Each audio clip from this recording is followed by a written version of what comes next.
Nuestro invitado de hoy es un abogado penalista, abogado de los tribunales de la República, como a ellos les gusta que le digan. Yo creo que huelga presentación en su caso porque es bastante conocido. Ha sido abogado del Banco Central de la República Dominicana hasta ese momento el caso más grande de corrupción y ganó el pleito, esa barra integrada por él y otros connotados juristas. Es columnista para mi satisfacción. Date el bombo. Date mi autobombo del periódico El Día. Todos los viernes tiene una columna muy sesuda ahí en el periódico El Día, que yo tengo el privilegio de leer los jueves, porque me llega a mí primero. Buenos días, doctor Carlos Salcedo. Yo me siento muy a gusto contigo, Germán, contigo, Gracias. Indira, Gracias. y con todos ustedes aquí. Explíquenos eso de código revejío. El código penal revejío. Es un código nuevo, pero que nació viejo. Sí. ¿Por qué digo eso? Porque en dogmática penal todos sabemos que, primero, el derecho penal es el último, el extremo a lo último que se debe acudir. Se dice en derecho la última ratio. En casos extremos es que debe intervenir la legislación. Hay una mínima regulación. ¿Por qué? Porque el derecho sustantivo penal es una limitación al Estado. No es una medida de coacción, ¿verdad?, punitiva en exceso para los individuos, porque lo que se pretende es proteger derechos. Que el Estado, cuando intervenga en los derechos fundamentales, tenga regulación, tenga limitación. Ese es el Código Penal. Esa es la esencia. La esencia. Yo pensé que era al revés, que era como un catálogo de penas o de sanciones. Te pasaste en rojo 500 pesos, y le diste a fulanito tanto, y así, como un... Tú recuerdas que la justicia era privada antes. La gente decidía cuál era la sanción que se merecía el otro por lo que me había hecho a mí. Eso se superó con la justicia retributiva, es decir, más o menos el equivalente de lo que tú me hacías, yo te lo hacía. Pero eso se ha superado. ¿Por qué? Porque hay una promesa constitucional de resocialización y de reeducación del individuo en el 40.6 de la Constitución. Pero incluso en el Código Penal nuevo está el principio de resocialización en el principio número 9. Y eso significa que el Estado debe propugnar que toda persona que delinque, toda persona que rige, de alguna manera se confronta con las regulaciones que establece la ley, que toda la actividad y conducta y comportamiento esté regulado, pues vaya a la prisión para resocializarse. Y resulta que el Código tiene penas hasta de 60 años. Yo le pregunto a ustedes, ¿cómo se va a resocializar una persona que tenga 50 años y que tenga que durar 60 años preso? Eso es una cadena perpetua. Y eso, lógicamente, desde el ámbito constitucional, desde los derechos y garantías que tiene que tener cada ciudadano, pues evidentemente raya con la Constitución de la República. Y eso, para mí, yo le diría, doctor, hace que nazca viejo el Código. Ya, pero aunque yo le diría, ¿verdad? Yo, ignorante total de derecho, que hay gente que le han hecho tanto daño a la sociedad que merecen estar, no 60, no, 600. Bueno, eso es un concepto, un criterio que se ha discutido muchísimo en dogmática. La cárcel tiene que ser una solución para que se protejan derechos, y el individuo también que incurre en una falta, en un comportamiento inadecuado, que esté sancionado por la ley, tiene el derecho a volver a la sociedad. Eso es lo que dice la Constitución. Mientras nosotros seamos un Estado constitucional de derecho, tenemos que defenderlo a troche y moche. A veces a mí me dicen, pero usted está defendiendo que los individuos que delinquen vayan a la calle inmediatamente. No, porque yo he defendido que la libertad tiene que ser la regla, como lo dice la Constitución y los instrumentos internacionales. Y aquí hay un despacho manido de prisiones preventivas por cualquier cosa, por el robarse una gallina, por cualquier cosa. El Ministerio Público dispara solicitudes de prisiones preventivas para cualquier caso. Y lógicamente, aún en casos graves, tiene que medirse el peligro de fuga. Es decir, tiene que ver si esa persona tiene garantías para ir al proceso en libertad. Evidentemente que eso tiene que privilegiarse. Y en el caso particular del Código Penal, que está muy cercano a aprobarse, no se sabe, hay muchos inconvenientes ahí. Yo pienso que hay un exceso también de respuesta a una sociedad. En este que se propone, en el nuevo. Exactamente, pero hay cosas que se superaron, hay cosas, por ejemplo, se hablaba de castración antes, ustedes recuerdan, no está la castración, se va la mendicidad era castigada, es decir, el hecho de usted ser pobre Ajá. y no tener recursos está castigado en el actual Oh, mira código, qué bien. es decir, eso es cosa positiva, pero este tipo de penas excesivas no habla bien del Estado constitucional de derecho y rompe y raya con lo que establece la Constitución, y eso evidentemente augura la posibilidad de que ante un ejercicio, una acción de inconstitucionalidad ante el Tribunal Constitucional, finalmente eso quede fuera y se va a ir descuartizando. Ustedes recuerdan como la ley aquella de partidos. La ley de partidos y y la, electoral. y la ley electoral, Claro. ya no se sabe lo que queda. Entonces, lógicamente tenemos que producir un sedazo previo para que ese Código Penal, ese digesto tan importante, que tiene 214 años prácticamente de vigencia, porque es el código de 1810 y de 1832 francés, que fue traducido en el 1884 en la República Dominicana. Y por lo tanto hay una cantidad, y es cosa positiva, de crímenes y delitos que están previstos en la nueva legislación, si se aprueba, que tiene que ver con toda la tecnología, todos los avances. Hay alrededor de 75 nuevos tipos penales y eso es importante. Hay que recogerlos, hay comportamientos que no pueden quedar libres de la sociedad, controlarlos, pero evidentemente que nació viejo por lo que estoy diciendo. Doctor, vamos a brindarle un cafecito. Hacía Un cafecito falta ya. para entrar en materia con el Código Penal. Gracias. Gracias, un y tema, calientico. un tema que tiene muchos temas, valga la redundancia, muchos puntos de debates. Hay varios puntos. Usted, dentro de su estudio, ¿cuántas falencias usted encontró, pudo enumerar dentro del Código Penal? Mira, yo pienso que las falencias son estructurales, hay contradicciones con la Constitución. Contradicciones con la Constitución, cada vez que usted ve penas excesivas, automáticamente incurre en violaciones constitucionales y eso será objeto de análisis posteriormente por el Tribunal Constitucional. Yo no las he contado, pero cada vez que hay sanciones excesivas, eso evidentemente que choca con la Constitución y los instrumentos internacionales. Yo pienso que deben haber más de 110 penas excesivas. Es decir, cuando usted dice pena de 30 a 40 años, pena de acumulativas, el cúmulo de penas hasta 60 años, cada vez que lo dice eso es pena excesiva. Y no tiene ni guarda proporcionalidad con lo que la Constitución establece. Y sobre todo el principio de mínima intervención del Estado y prohibición de exceso que tiene el Estado. Precisamente es contradictorio con lo que es el Código Penal que decíamos antes. El Código Penal es un medio para limitar al Estado en la intervención en los derechos fundamentales. Y cada vez que hay sanciones de esa naturaleza, evidentemente que hay violación a la Constitución de la República. Cuando tú tienes contradicciones, por ejemplo, miren esto, la violación es un hecho grave, es una relación sexual no consentida, a la fuerza, por violencia, constreñimiento, engaño, lo que tú quieras. Y resulta que cuando tú tienes la violación que se castiga agravada, cuando interviene la pareja o la expareja, tú tienes el acoso lo castigan con hasta 2 años, mientras que el acoso entre parejas o no parejas se castiga con hasta 3 años, se agrava. Sin embargo, la relación sexual no consentida, que es violación entre parejas, se castiga de 4 a 10 años, mientras la otra se castiga de 10 a 20 años. Hay una contradicción manifiesta, porque ¿qué es la violación? Una relación no consentida, una relación sexual no consentida. Y si es entre esposos, debe ser mucho más grave, porque es aprovechando precisamente la vulnerabilidad, la cercanía, el dominio que puede tener el esposo, bueno, la violación generalmente del esposo al esposo, del hombre a la mujer. Y evidentemente se está incurriendo en serias contradicciones en el contenido mismo del texto, de la economía del texto del nuevo Código Penal. Y así hay una serie de contradicciones enormes. Se ha hablado, por ejemplo, de los crímenes de lesa humanidad, ¿verdad? Pero dentro de los crímenes de lesa humanidad está el embarazo forzoso.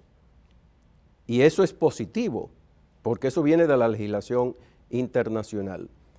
Sin embargo, cuando tú incluyes en crímenes de lesa humanidad como imprescriptible, he escuchado a muchas personas que dicen que en el caso de la corrupción debe ser imprescriptible. Sin embargo, la Constitución de la República establece que la ley podrá ampliar los plazos de prescripción en los casos del crimen de los crímenes de corrupción.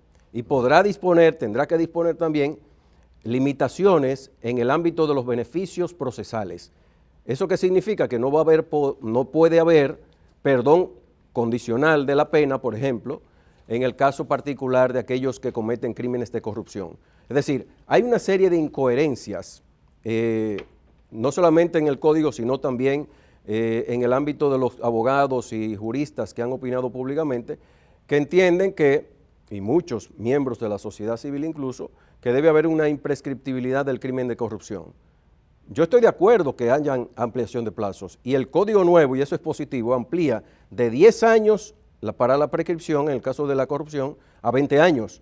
Se duplica el plazo. ¿Qué opina usted de eso? Que es positivísimo, pero no extenderlo. 20 es suficiente. Suficiente. 20. O sea, claro que sí, porque ¿de qué parte la prescripción? De la presunción de olvido. Una sociedad no puede olvidar, evidentemente, un crimen de corrupción, pero las autoridades tienen que tener la obligación de emprender acciones contra todos aquellos que han incurrido en corrupción. ¿Qué se puede hacer?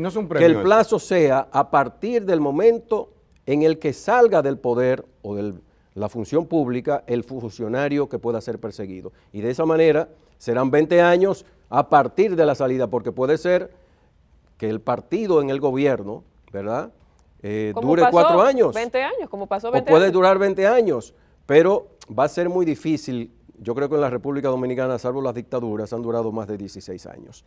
¿Cuál partido ha durado más de...? Por ejemplo, el PLD duró ahora 12 años, 12 años exactamente. 16. En la segunda fase, bueno, sí, 16. 16, pero no 20. Por lo tanto, ese periodo de prescripción me parece más que justo y necesario porque se duplica. Hablamos también del tema de eximientes, eximir de responsabilidad, que es un punto neurálgico de varias instituciones, entre ellas la Iglesia. Y en la pausa vimos incluso como un representante de la Iglesia básicamente se refería un poco a ese punto. ¿Cuál es su postura y su análisis sobre ese punto? Y me detengo a tomarle el café para hacerlo descansar. Gracias. Miren, el Código Nuevo establece, si se pone en vigencia, que serán eximidos de responsabilidad penal el Estado Dominicano, los ayuntamientos y también las iglesias. Y ahí no se habla de la Iglesia Católica, sino las iglesias en general. ¿Qué son estas entidades? Son entidades de derecho, es decir, son personas jurídicas, son personas morales, se le dice también, que son ficciones que crea el derecho para poder decir que esas personas tienen una persona totalmente diferente a quienes la integran, porque cada individuo, lógicamente, tiene sus derechos y obligaciones, pero también las instituciones tienen derechos y obligaciones, por eso se crea la ficción.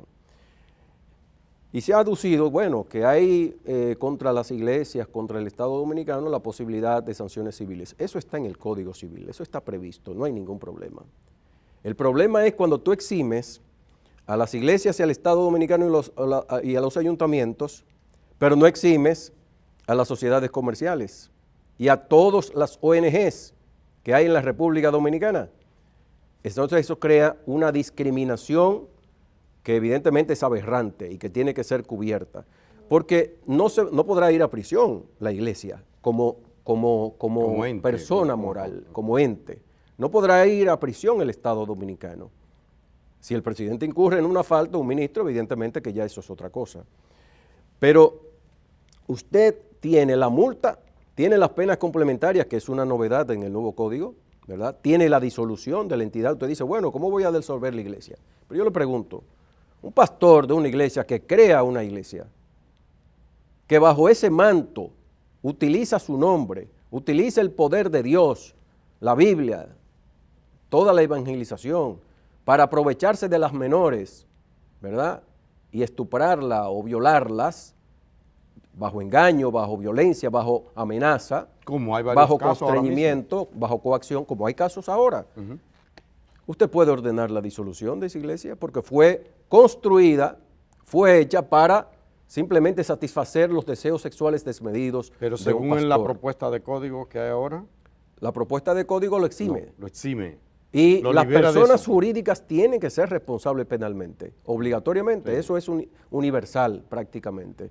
No puede haber una discriminación y eso lógicamente irá al Tribunal Constitucional y de seguro simplemente quedará anulada esa disposición. ¿Cómo podría mejorarse ahora en esta discusión? ¿Cómo podría mejorarse ese artículo? Porque también hay un tema de redacción. O sea, si vamos a ver, ¿cuál sería la vuelta que se le podría dar a ese artículo? Eliminarlo, porque no puede haber ninguna exclusión de responsabilidad. Todo aquel que tiene bajo su dependencia personas debe responder por ella. Todo aquel. Por ejemplo, un colegio donde el director sea sacerdote y pertenezca a una orden, ¿verdad? Sí. Y el colegio, ahí se cometieron. utilizando ese poder que tiene, esa preeminencia que tiene, utiliza todo eso para violar niños. Él es responsable penalmente. Pero él se escuda en que en el colegio, que pertenece a una congregación, que pertenece a una iglesia, y eso implica que esa congregación, esa iglesia, tiene que vigilar y prevenir que eso no ocurra. Ni puede taparlo, tiene que denunciarlo obligatoriamente, y eso, si lo hace a tiempo, inmediatamente lo detecta, queda exonerado de responsabilidad, pero usted no lo exime previamente. Usted no lo excluye de ningún nivel de responsabilidad, todo lo contrario. Por lo tanto, la persona moral del Estado, la persona de los ayuntamientos, la persona jurídica me refiero, y las iglesias tiene que necesariamente quedar incluidas como son todos los entes que en este caso tienen la personalidad jurídica, las sociedades comerciales, las ONGs y todos los otros tipos de instituciones, tienen que quedar en igual condiciones para ser sancionados penalmente. Ernest Hemingway tiene un pequeño librito que le mereció el Premio Nobel de Literatura, El viejo y el mar. Excelente. Excelente libro, el que no lo ha leído yo le sugiero que lo lea, 80, 100 páginas. Se lee rapidísimo. Se lee en un día, en una tarde. Y está en audiolibro también. También. El protagonista, Santiago, un pescador, un viejo pescador, ejemplo de la tenacidad, de la lucha por conseguir su objetivo. Brega batalla a batalla con el pez, un pez enorme, el más grande de todo lo que había logrado. Pero en el camino llega con el esqueleto, llega con nada. ¿Podría pasar esto con el Código Penal? Es decir, que yo le estoy escuchando a ustedes, todas esas objeciones que hay y esos artículos que podrían ser objeto de un recurso de inconstitucionalidad, sí, podría irse desguazando el código hasta quedar en el esqueleto como el pez aquel. Puede quedar despedazado. Y mira, nosotros tenemos muchos años propugnando por una nueva legislación sustantiva penal. Incluso nosotros que fuimos grandes promotores, como ustedes lo saben, del Código Procesal Penal y otras legislaciones que fueron implementadas, decíamos que el sentido que tiene el nuevo Código Procesal Penal se viene a afianzar, se viene a consolidar con el nuevo Código Penal. Desde entonces... Deben ir de la mano. Deben ir de la mano, porque no puede ser que usted tenga una legislación procesal para perseguir el crimen y el delito y luego resulta que el Código Penal, lo sustantivo, lo más importante, que es lo que viene precisamente a regular el Código Procesal Penal, a intervenir para que sea adecuado y haya los niveles de garantía y el nivel de eficiencia, entonces no tiene ningún sentido. Pero yo pienso que esta nueva legislación, estas discusiones son necesarias después de 24 años de esto merodeando en el Congreso.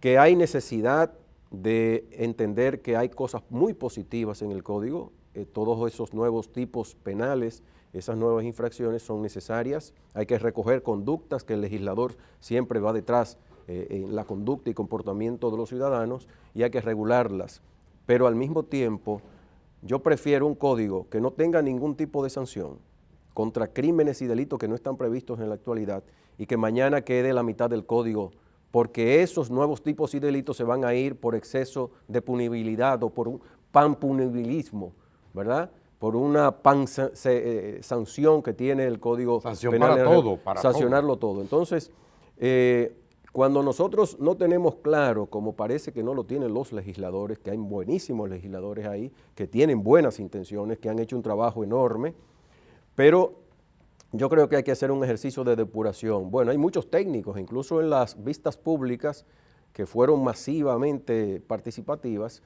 hubo mucha gente y juristas también hablando de una serie de modificaciones. Hay que oírlos y ellos están recogiendo todo eso, pero necesariamente hay que pausar. ¿Usted partidario, porque entonces, va a ir al Tribunal Constitucional o simplemente el presidente va a vetarlo? ¿Usted es partidario entonces de que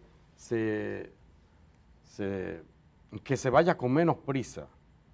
Que yo se creo escuchen que esas voces de ustedes, sí, los sí, penalistas, de las academias que no la han escuchado tampoco. Así es. Y que se hagan los arreglos que dé lugar. Mira, y no aprobarlo ahora, como quieren algunos. No, yo no creo que se vaya a aprobar finalmente a pesar del apremio, porque son tantas las observaciones y tantos los dislates. Con fundamento. Con mucho fundamento, que finalmente no estamos haciendo un ejercicio para decir que no están haciendo un trabajo, lo están haciendo y muy bien, pero tienen que estar mejor asesorados, que lo han estado, pero tienen que sentarse. Me gusta la elegancia con la que usted habla. Están haciendo mucho y lo están es haciendo diplomático. muy bien, pero él está diciendo que es un tollo. Yo les voy a traducir lo que él ha dicho, que no hay forma de que eso pase, y que si pasa en el Constitucional se cae por parte o completo. Pero él dice, hay muy buena gente, pero merecen ser mejor asesorados. Va a ir en caída libre el código si Muy finalmente claro. se aprueba como está. Los legisladores quieren ser productivos, y más cuando se trata de una legislación que tiene tanto tiempo en el Congreso, aireada. va y viene. Y yo sé que hay muchas contradicciones entre liberales, ultraliberales, feministas, no feministas, etcétera, etcétera. Todos los sectores hay que escucharlo. En democracia esa confrontación es muy necesaria. Sin embargo, un código penal es un asunto no solamente para recoger el fenómeno social, el fenómeno criminal y poder regularlo, sino que tiene que tener en cuenta los derechos y garantías consagrados en los instrumentos como la Constitución de la República y la ley positiva en general, porque de lo contrario entonces estaríamos haciéndole un flaco servicio a lo que es el Estado constitucional en la República Dominicana. Rápidamente, ¿cuáles de esos puntos que son debatidos para ustedes el más preocupante? 2, el tema de las 3 causales, ¿cree que debería de ser incluido en el Código Penal? Milton Ray Guevara ha dicho que, como expresidente del Tribunal Constitucional, dijo que si llegara con el Código Penal las 3 causales, pues sería declarado inconstitucional, pero usted también tiene su posición. Claro, yo creo que lo primero es que en cuanto a las 3 causales, yo pienso que se trataría de un gazapo constitucional imperdonable, es decir, la dignidad, la libertad de las mujeres en ocasión de un embarazo forzoso, ejercido con violencia, el hecho de que sea por un propio familiar, el padre, el hermano, el tío, etcétera, etcétera. Ese embarazo no es deseado por nadie, ni siquiera por las personas que lo están defendiendo, que las 3 causales no queden en el Código Penal. Bueno, queda evidentemente en el caso de que haya peligro para la vida de la madre, eso es positivo, eso es un indicio de que puede resolverse la situación, y ahí hay muchos enconos en relación con toda esta situación. Pero yo creo que finalmente los legisladores tendrán que sosegarse, sopesarlo y entender que hay excepciones a las reglas, es decir, el hecho de que incluso, eso es muy importante, aquí se dice, bueno, la Constitución establece en el 37 que hay que respetar la vida desde su gestación. Y yo le pregunto entonces, ¿y qué hacemos con la legítima defensa? ¿Y qué hacemos con el estado de necesidad? Si yo, en defensa propia, perdóname Germán, tú vienes con una ametralladora y la vas a accionar, y yo tengo la oportunidad de rápidamente sacar mi pistola, dispararte y matarte, entonces yo te he matado y no he respetado la vida, yo tengo que ir preso. Entonces hay que quitar la legítima defensa. Exacto. Precisamente del Código Penal de la República Dominicana. Hay que quitar el estado de necesidad ante la inminencia de un hecho bochornoso, de un hecho gravoso mío o de otra persona en el que yo intervengo para salvar la vida de alguien. Entonces, evidentemente que hay una serie de contradicciones teóricas ahí que no tienen ningún sentido. Y en relación con la primera pregunta, quizás no es una sola cosa que me llama la atención, son muchas que me llaman la atención del Código Penal, pero yo insisto, esas penas excesivas son rayanas, son contrarias totalmente a lo que establece la Constitución de la República, que es la promesa de resocialización, de restauración del individuo, pero detrás de todo eso hay una filosofía equivocada. Nosotros queremos un código retributivo y nosotros hoy estamos hablando de justicia restaurativa, justicia compositiva, con posibilidades y alternativas diversas. ¿Para qué? Para que el crimen y la delincuencia se ataque en las causas y se pueda enfrentar como sociedad unida alrededor del Código Penal pensado sobre esa base, sobre una filosofía como la es hoy, que tenga en cuenta al ciudadano, los derechos del ciudadano y las promesas constitucionales y de los instrumentos internacionales. Carlos Salcedo, ¿cree usted que los empresarios, me puede referir a los poderes fácticos de este país, que los empresarios están conscientes de lo que dice este código, que les afectaría a ellos, pero de una manera drástica? Están conscientes esos mismos legisladores, los funcionarios de este gobierno, que ahí hay sanciones, pero graves en contra de los policías. ¿Usted cree que toda esa gente está consciente de lo que implicaría este nuevo código? O sea, ellos es que no abren la boca, es que no dicen nada, es que no se enteran de lo que está pasando. Hay sectores del empresariado preocupados por esta situación. 2 o 3 de la cúpula. Pero no son, diríamos, el cuerpo que nosotros conocemos. Y es la falta de conocimiento y conciencia. Se dirá, bueno, es que el artículo 419 del nuevo código establece un periodo de vacaciones de 1 año, de 12 meses. Y durante ese tiempo la gente va a conocer el código, va a hacer conciencia, pero ya el código está aprobado. Entonces tendríamos que volver al Congreso a las mismas discusiones mientras está vigente para que nosotros podamos devolver esa situación. Yo creo que ha faltado en cierta medida airear no solamente el tema de las 3 causales, que ha sido, diríamos, el buque insignia del problema para la aprobación del código, pero los problemas del código no son las 3 causales, son la naturaleza contradictoria, la filosofía contradictoria al Estado de Derecho que tiene la estructura general, la estructura y el contenido general del código, y a eso es que yo me refiero. Es decir, cuando yo digo un código revejido, es que es un código que nació absolutamente viejo, que nació en un estado policial, no en un estado constitucional, y eso es grave. Es el llamado de atención, y esto lógicamente yo estoy frente a las cámaras y tengo que hacerlo entendible para toda la población. Claro. Pero detrás de todo esto hay una serie de principios, valores, ideales, democráticos, de democracia viva, no en teoría, porque la democracia, por ejemplo, tú dices, el exceso es para mí hoy que cometí un delito, pero ¿y si es mañana el caso tuyo? Por eso digo de los funcionarios de este gobierno. Correcto. Que si no chivatean, si no dicen algo, si no se enteran de algo que firmaron o lo que sea, mañana pueden ir presos. Claro y mal que presos. sí, claro que sí. Yo pienso que toda actividad y comportamiento contrario a las normas debe ser sancionado, pero siempre con el espíritu de que esa persona tiene la oportunidad de resocializarse. ¿Cuál sería una pena racional? No? Porque en lo moral, ¿cuántas veces yo no peco? Y yo voy al sacerdote, me confieso y me liberan. Pero yo tengo la oportunidad de volver sobre mis pasos y decir, lo hice mal antes, lo voy a hacer bien ahora. Esa es la promesa constitucional y debe ser el propósito de un código. Si no es 60 años, ¿cuál sería una pena racional? Si no habría acúmulo de penas, ¿cuál sería una pena racional? El código actual tiene una pena máxima de 30 años. Para el terrorismo hay 40 años. Por la gravedad del hecho, yo pienso que 40 años sería una pena no racional tampoco, no es razonable ni proporcional. No le gusta. Yo pienso que el máximo de la pena debe ser 30 años. Una persona que tenga 50 años y lo condenan a 30, va a morir en la cárcel. Porque el promedio de vida, ¿cuál es? 75 años. Es decir, las excepciones, que es el 3%, que tienen más del 75 años, etcétera, etcétera, no confirman en este caso la regla.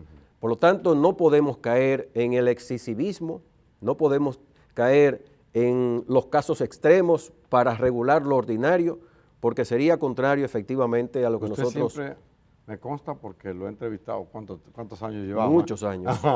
Y siempre ha sido coherente con este tema de que un endurecimiento de la pena no necesariamente reduce el delito. Pero la acumulación que plantea ese código, ¿usted no está entonces de acuerdo con eso? Bajo ningún acumulación concepto. de pena. Bajo ningún concepto. Porque lo plantean los señores legisladores como una de las cosas buenas que tiene.